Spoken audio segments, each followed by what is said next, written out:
ఎక్కువగా మైలవరం నియోజకవర్గం ఎప్పుడు హాట్ టాపిక్ గా మిలుస్తుంది. ఎందుకంటారు? ఇటు బూడిద కానీ, సారీ ఇన్ఛార్జీల విషయానికి వచ్చేటప్పటికి మీ విషయంలో కానీ, ఉమా గారి విషయం కానీ, ఇప్పుడు జోగి గారు కూడా అక్కడి నుంచి మళ్ళీ వస్తున్నారు.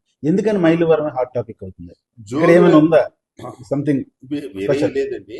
ఆ జోగిరని రమేష్ని 2009లో రాజశేఖర రెడ్డి గారు పెడ నుంచి పోటీ చేయించారు, గెలిచారు. జగన్మోహన్ రెడ్డి గారు ఆయన మైండ్ సెట్ ఏంటంటే రాజకీయ వ్యవస్థలో కమ్మ సామాజిక వర్గం ఉండకూడదు, ఏదో రకంగా వాళ్ళు ఎలిమినేట్ చేయాలి అని చాలా నియోజకవర్గాల్లో ఆ, కులపరమైనటువంటి భావనలను రెచ్చగొట్టి అక్కడ ఆ, నాన్ కమ్మాస్ని గెలిపించాలనే ప్రయత్నంలో భాగంగా 2014లో కావాలని ఉద్దేశపూర్వకంగా ఆ, అప్పటికి ఆయన ఇన్ఛార్జిగా పెట్టిన జేఎస్ రమేష్ బాబు గారు కావచ్చు, లేకపోతే ఖాజా రాజకుమార్ లాంటి వాళ్ళు పార్టీ కోసం ఆయన కోసం విపరీతంగా పనిచేసిన వాళ్ళని పక్కన పెట్టి ఈయన పట్టుకొచ్చారు జోగి రమేష్ గారిని. కానీ జోగి రమేష్ గారు ఆ ఎన్నికల్లో ఓడిపోవడం జరిగింది. ఆ తర్వాత అందరూ ఏం చెప్పారంటే ఇక్కడ మీరు 100 సార్లు పెట్టిన జోగి రమేష్ అనే వ్యక్తి గెలవడు, అనవసరం, మీరు తీసేసి ఆ, అదే సామాజిక వర్గాన్ని పెట్టి ప్రయోగం చేయండి అని చెప్తే నన్ను 2018లో తీసుకొచ్చి అక్కడ పెట్టడం. సరే, నేను దేవినేని ఉమామహేశ్వర గారు ఎన్నికల్లో తలపడడం, నేను గెలిచాను. ఆ తర్వాత అక్కడికి వెళ్ళిన తర్వాత అతను పెడంలో గెలవటం, ఆ తర్వాత ఆయన మంత్రి కావటం. ఆయన చూపు ఎంతసేపటికి ఏంటంటే ఇక్కడ నుంచి 3 నియోజకవర్గాలు దాటి పెడన పోయి పనిచేయడం కంటే తనింటో తను కూర్చొని ఇక్కడ రాజకీయం చేయటం సుఖం అని, కాబట్టి ఇక్కడే నాకు సీటు కావాలనుకొని అతను మళ్ళీ 2019 ఆ 19 నుంచి 24 దాకా నన్ను స్థానికంగా చాలా చికాకులు పెట్టాడు. ఆ విషయంలో పలు సందర్భాల్లో పార్టీ పెద్దలకి జగన్మోహన్ రెడ్డి గారి దాకా మేము చెప్పటం, ఆయన ఏ విషయాల పట్ల స్పందించేది కాదు, వినటం వదిలేయటం. అన్నిటికీ ఆయన దగ్గర ఉన్న ఆ, మూల సూత్రం ఏంటంటే మనం అమ్మ ఒడిచ్చాం చేయించాం, తగాదలు పడ్డాం, అమ్మ ఒడిచ్చాం చేయిత ఇచ్చాం ఆశ్రయించాం, మాకు రోడ్డు కావాలి మనం అమ్మ ఒడిచ్చాం చేయిత ఇచ్చాం ఆశ్రయించాం, మాకు లేకపోతే కాలువ కావాలి అమ్మ ఇదే తప్పితే మన పార్టీలో జరుగుతున్న లోకలోకలు కూడా మన ఇంటిని మన కుటుంబాన్ని కూడా మనం సర్దిద్దుకోవాలనే ఆ, అవగాహన జగన్మోహన్ రెడ్డి గారికి లేకపోవటం.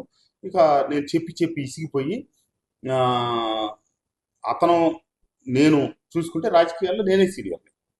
అతను ఆ రోజుకి 2 పర్యాయాలకి రెండో పర్యాయం గెలవచ్చు, నేను తొలి పర్యాయం గెలవచ్చు. నేను 1999లోనే కాంగ్రెస్ పార్టీ అభ్యర్థిగా నందిగామ నియోజకవర్గం నుంచి ఆ, పోటీ చేసినాడిని. అతను 2009లో నా తర్వాత ఒక దశాబ్దం తర్వాత ఎన్నికల్లో పోటీ చేసి ఉండొచ్చు. అతనికి అవకాశం తెలిసి వచ్చి నాకంటే ఒక పర్యాయం ముందు శాసనసభ్యులు. అంత మాత్రం చేత అతన్ని ఇప్పుడు 2014లో అదే నియోజకవర్గంలో పెడితే ఆయన ఓడిపోతే 2019లో నన్ను తీసుకొచ్చి పెడితే నేను గెలిచాను. కాకపోతే మా విజయాలు ఏమైనాయి, ఆ రోజు 151 గెలిచేటప్పటికి నా వల్ల గెలిచిందనే, అంతేగాని మా కష్టం అంతా ఆయన గుర్తించిన పరిస్థితి. అదే అహంకారంతో ఎక్కడ వాస్తవాలైనా సరే గమనించలేకపోయారు. కాబట్టి మళ్ళీ 2024 ఎన్నికలు వచ్చేటప్పటికి నేను సామాన్యుడికి ఇస్తున్నాను, లేకపోతే ఒక అది ఇస్తున్నాను, ఇది ఇస్తున్నాను. ఆయనకి ఆ ఈ సూత్రాలు వాళ్ళ సామాజిక వర్గం ఉన్నటువంటి ప్రాంతాలు రాయలసీమలో ప్రాంతాల్లో కనపడవు. ఆయన చెప్పే సామాజిక న్యాయం, ఆయన చెప్పే ఈ కాకమ్మ కబుర్లన్నీ ఇట్లాంటి చోట్లే చేస్తారు. కాబట్టి ఎవరిని తీసుకొచ్చి పెట్టానని చెప్పి ఆయన ఉద్దేశం ఏంటంటే సర్నాల తిరుపతిరావు అనే వ్యక్తిని గురించి నేనే వ్యాఖ్యానం చేయట్లా. కానీ ఆ, ఆయన వసంత కృష్ణ ప్రసాద్ 2019లో గెలిచాడంటే నా వల్ల గెలిచాడు, నా బొమ్మ పెట్టుకుని గెలి, అంతేగాని కృష్ణప్రసాద్ తెలియదు. అట్లాగే 2024లో నేను సర్నాల తిరుపతిరావు అనే వాడిని పెడుతున్నా కాబట్టి నా బొమ్మ చూసి తిరుపతిరావు అని గెలిపిస్తారు. అంతే తప్పితే తిరుపతిరావుకి సరైన క్వాలిఫికేషన్స్ ఉన్నాయా లేదనేది అతనికి అనవసరం. ఇది యాదవ సామాజిక వర్గానికి సరే నువ్వు ఇద్దాం అనుకుంటున్నావు, ఇచ్చావు, బాగానే ఉంది. యాదవ సామాజిక వర్గంలో చదువుకున్న వాళ్ళు, డిగ్రీలు చేసిన వాళ్ళు, లేదా లాయర్లు, లేదా ఇంజనీర్లు, లేకపోతే ఇంకోటి చాలా మంది ఉన్నారు కదా. అది వదిలేసి కేవలం ఆ, నేను ఎవరిని పెడితే వాళ్ళకి ఓట్లు వేస్తారు జనం అని ఒక అహంభావంతో ప్రయోగం అనొచ్చా దాన్ని? ప్రయోగం అంటానికి ఏం లేదండి, అది కుల విద్వేషాలు రెచ్చగొట్టే ప్రయత్నం. కేవలం ప్రయోగం మీరు ఏం కుల కాదు. విద్వేషాలు అంటున్నారు సార్. ఉమ్. 1924లో కేవలం ఒకే సామాజిక వర్గాన్ని టార్గెట్ చేసుకునే ప్రభుత్వం నడిచింది, నాయకులు నడిచారు, ఈవెన్ గ్రౌండ్ లెవెల్లో ఉన్న పోలీస్ యంత్రాంగం కూడా నడిచింది అంటారు. మీరు అదే సామాజిక వర్గానికి చెందిన వ్యక్తిగా మీరు ఎన్ని అవమానాలు పడ్డారు? చాలా ఒత్తిడి ఎదుర్కొన్నామండి. ఎందుకంటే ఆ 1989లో మా నాన్నగారు ఆ, అప్పుడు తెలుగుదేశంలో ఉంటా విభేదించి ఏదో కారణాలతో కాంగ్రెస్లోకి వస్తే మేము అదే కాంగ్రెస్లో కొనసాగుతా, తర్వాత జగన్మోహన్ రెడ్డి గారు ఇవన్నీ జరిగిపోయి చరిత్ర అదంతా. కానీ రాజశేఖర రెడ్డి గారు ఎట్లా ఉండేదంటే కులం చూసేవాళ్ళు కాదు, ఆయన నావాడా కాదా అనేది చూసుకునేవాళ్ళు. ఏ కులమైనా ఆ, నావాడే అనే దాంట్లో ఉండేది. ఆ రోజున కాంగ్రెస్ పార్టీలో కామ సామాజిక వర్గానికి సంబంధించిన ఎవరున్నా మా వసంత నాగేశ్వరరావు, మా చిరుమూల వెంకటరావు, మా పిన్నెల కోటేశ్వరరావు, కౌరు లేకపోతే సంవత్సరాలు. మాకెళ్ళ మరి లేదా మా కావూరు సాంబశివరావు, లేకపోతే మాగంటి బాబు అన్నట్టుగా రాజకీయాలు సాగి. అంతే తప్పితే వీళ్ళు కమ్మ కాబట్టి వీళ్ళ ప్రాధాన్యత తగ్గించాలనే ధోరణి ఉండేది కాదు. జగన్మోహన్ రెడ్డి గారికి రాజకీయంగా తన ఎదుగుదలకి ఆంధ్రజ్యోతి, ఈనాడు పత్రికలు అడ్డుపడతా ఉన్నాయి. నా రాజకీయ ప్రత్యర్థి చంద్రబాబు నాయుడు గారు కాబట్టి, ఆ ముగ్గురు కమ్మ సామాజిక వర్గం కాబట్టి, కమ్మ సామాజిక వర్గం మీద ద్వేషం పెంచుకొని ఆ, ఆయన చేసిన చర్యలు, ఆయన జరిపిన కార్యక్రమాలు 5 సంవత్సరాల కాలం కూడా విద్వేషపూరితమైనటువంటి చర్యలే. ఎంతసేపటికి కమ్మ సామాజిక వర్గాన్ని తిడితే మాకు ఓట్లు పడతాయి, కమ్మ సామాజిక వర్గం మీద మిగతా వాళ్ళని రెచ్చగొడితే నాకు ఓట్లు తెచ్చుకోవచ్చు, ఇదే దూరం వెళ్ళారు. ఎప్పుడైతే పవన్ కళ్యాణ్ గారు ఈ కూటమి వైపు వచ్చారో, ఇక కాపులు తిట్టించడం, లేదా కాపుల మీద బీసీలు నెగదొలితే బీసీ ఓట్లు నాకు వస్తాయి, లేదా కమ్మోళ్ళ మీద ఎస్సీలు నెగదొలితే నాకు ఎందుకు వస్తాయి. ఎక్కడన్నా కమ్మ వర్సెస్ ఎస్సీకి ఏదైనా గొడవ ఉందనుకుంటే అది ప్రాంతీయ వ్యవహారం ఉంటుంది. అంతేగాని రాష్ట్ర స్థాయిలో కమ్మాస్కి ఎస్సీస్కి ఏం తగులు లేవు కదా.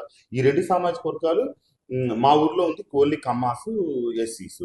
మేము గడిచిన కొన్ని దశాబ్దాలుగా ఇంతవరకు ఒక్క మాట అనుకున్నది లేదు. మా ఊర్లో ఒక ఎస్సీ ఎస్టీ అట్రాసిటీ కేసు నమోదైంది లేదు.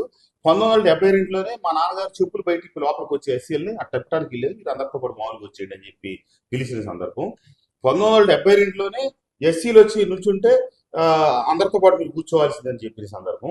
అట్లాగే ఆ రోజులు ఎట్లుండేది, నాగేశ్వరరావు అయితే నాగేశు, సుబ్బారావు అయితే సుబ్బాయి, ఇట్లా పిలిచే రోజు ఇది వెనకటి 40-50 ఏళ్ళ పూర్వం. కానీ మా ఊరు సాంప్రదాయం నాగేశ్వరరావు, సుబ్బారావుని, పుల్లారావుని పిలవటం, అంతేగాని పుల్లాయిలు గిల్లాయిలు అట్లాంటి చెత్త సంస్కృతి మా ఊర్లో లేదనమాట. ఆ రకంగా ఒక్కొక్క ప్రాంతంలో కొన్ని వ్యక్తులను బట్టి చిన్నవి ఉండొచ్చు. అట్లంటే మీరు చేసిన రాయలసీమ ప్రాంతం అంతా ఫ్యాక్షనిజమే. అక్కడ అందరినీ అన్ని వర్గాలు మీరు అందదొచ్చారు. కానీ ఇక్కడ అట్లేం జరగలేదు కదా, అందరితో షేరింగ్ జరుగుతూనే ఉంది. కాబట్టి జగన్మోహన్ రెడ్డి గారు కేవలం కుల విద్వేషాలతో చేశారు, అది అందరూ గమనించారండి. కానీ జగన్మోహన్ రెడ్డి గారి వ్యవహార శైలి పూర్తిగా అసలు ఆయన ఒక విద్వేష, ఇప్పుడు కమ్మ కులానికి ఏ కులంలో అయినా వాళ్ళ నాయకత్వాలు ఉంటాయి, వాళ్ళు గుర్తించుకుంటారు. ఇప్పుడు ఎస్సీస్లో మాదిగ సామాజిక వర్గానికి మనం మీ నాయకుడు మీ కులానికి ఈయనని మనం ఎవరో చెప్పవసరంలా. వాళ్ళ కులాలకు వాళ్ళ నాయకులు ప్రతినిధులు ఉన్నారు. మందకృష్ణ మాదిగ గారు ఉండొచ్చు, లేకపోతే మాల సామాజిక వర్గానికి కొంతమంది ప్రతినిధులు ఉంటారు. దాంట్లో వాళ్ళ కులంలో ఏదైనా సమస్య వస్తే వాళ్ళు పరిష్కరించుకోవడం, లేకపోతే వాళ్ళకి అన్యాయం జరిగితే వాళ్ళ గొంతెత్తి బయటికి రావడం, ఇట్లా రకరకాలుగా ఉంటుంటారు. అట్లాగే కాపులు కావచ్చు, అలాగే యాదవులు కావచ్చు, అలాగే గౌడాస్ కావచ్చు. ఇట్లా కమ్మ కులానికి కొడాలి నాని మా కులగురు అని జగన్మోహన్ రెడ్డి గారు ప్రకటించి ఆయనకే అందలం ఎక్కించి ఆయన చెప్పిందే వేదం అన్నట్టుగా బిహేవ్ చేశారండి. కృష్ణా జిల్లాని విడదీసే క్రమంలో ఎన్టీఆర్ జిల్లా, కృష్ణా జిల్లా రెండు పెట్టారు. పెట్టినప్పుడు నేను అడిగాను, ఎన్టీ రామారావు గారు పుట్టింది, పెరిగింది, తిరిగింది అటుపక్క, ఇటుపక్క ఎందుకు పెడుతున్నారు, అటుపక్క పెట్టాలి కదా. ఎన్టీఆర్ గారి పేరుకి నేను వ్యతిరేకం కాదు, కానీ అసలు దానికి ఉన్న లాజిక్ ఏంటో చెప్పని చెప్పి నేను అడిగాను. అడిగితే లాజిక్ లేదు, గీజిక్ లేదు. కొడాలని చెప్పాడు, అటు కృష్ణా జిల్లా పెడతాం, ఇటు ఎన్టీఆర్. నేను అప్పుడు ఏమడిగానంటే, కృష్ణా జిల్లా అనేది మా రక్తంలో మమేకమైంది. గోదావరి జిల్లా వాసులు ఆకస్మికంగా మేము గోదావరి వాళ్ళు అని గర్వంగా చెప్పుకుంటారు, రాయలసీమలో మేము రాయలసీమలో అని గర్వంగా చెప్పుకుంటారు. అది ఇప్పుడు ఒక్కొక్కరికి ప్రత్యేకత. సడన్ గా కృష్ణా జిల్లాకు మనం దూరం చేయాలి. కృష్ణా జిల్లా ఎక్కడో పుట్టి మన ఎంటైర్ జిల్లాలను ప్రవహించి కిందకు దిగుకు వెళ్తా ఉంది. కనీసం ఎన్టీఆర్ కృష్ణా జిల్లాకి పెట్టమని అడిగారు. ఎన్టీఆర్ గారి పేరు పెట్టండి, ఎన్టీఆర్ కృష్ణా జిల్లా, మాకు కూడా మా కృష్ణా జిల్లా మాత్రమే ఉందని భావం. అసలు మా గోడినేది మనం పెట్టించుకునేది ఎవరు. కాబట్టి కొడాలని చెప్పాడు, ఏం చెప్తే అదే, ఇటు పెట్టమంటే ఇటు, అటు పెట్టమంటాడు. ఇట్లాంటి పోకడలు అనమాట. పెద్ద మనుషులు, వాళ్ళ ఆలోచన సరళి, వాళ్ళ ఆలోచన ఇవన్నీ ఆయనకి ఏం పట్టలేదు. కమ్మ సామాజిక వర్గ ద్వేషంగానే వారు 5 సంవత్సరాల పరిపాలన సాగింది. అది అన్ని విషయాల్లో మేము స్పష్టంగా దగ్గరుండి గమనించాం.